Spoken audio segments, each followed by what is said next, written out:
მას ნაკლებად ვილაპარაკებ, უბრალოდ რაც მოხდა პროცესზე იმას ახსნი, რომ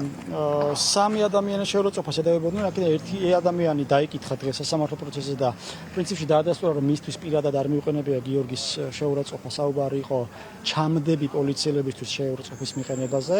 რაც ერთი ის არის, რომ ჯერ ერთი რომ არანაირი პერსონალიზაცია არ ხდება ამ გინების და არც ერთ კონკრეტული ადამიანისთვის არ მიუყენებია, გარდა ამისა, შესეს ედავებოდა მას, რომ მან პოლიციელებს მიაყენა შეურაცხყოფა ამ პოლიციელების სამსახურებრივ მოვალეობის შესრულებასთან დაკავშირებით, რაც თუ კი ეს ჩამდები პოლიციელებისთვის გინება არის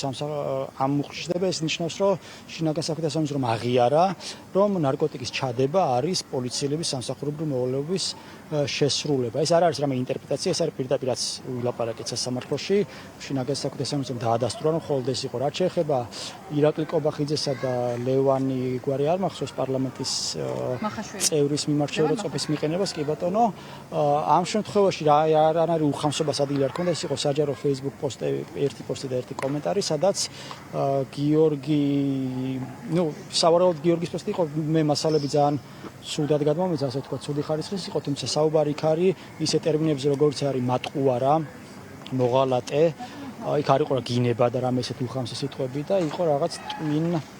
მცირე რაღაც ჩემთვის ახალი ტერმინი რაღაც, რომელზეც სხვათა შორის შინაგან საქმეთა სამინისტროს წარმომადგენელმა სალომე ქირიამ ესეთი რაღაცა თქვა, რომ მე ხშირად ვიყენებ ამ ტერმინს, ამ შეურაცხყოფილ ტერმინს, არ ვიცი ვის აყენებს ხოლმე ხშირად ის ამ შეურაცხყოფას, მე პირველად გავიგე ესეთი რაღაცა და ამის გამო ეხლა რაც ვილაპარაკე, ჯერ ერთი მან მოითხოვა შესაძლოა მოითხოვა ორთვიანი პატიმრობა მაქსიმალური. ხოლო ცაცვა მიუსაჯა 25 დღე, ჯერ არ ვიცი რატო კი ჩავიბერ დადგენილება, მაგრამ ეს არის მხოლოდ მცირე ნაწილი, мотиваცია რის გამო მიუსაჯა ჯერჯერობით არ ვიცით მოკლედ.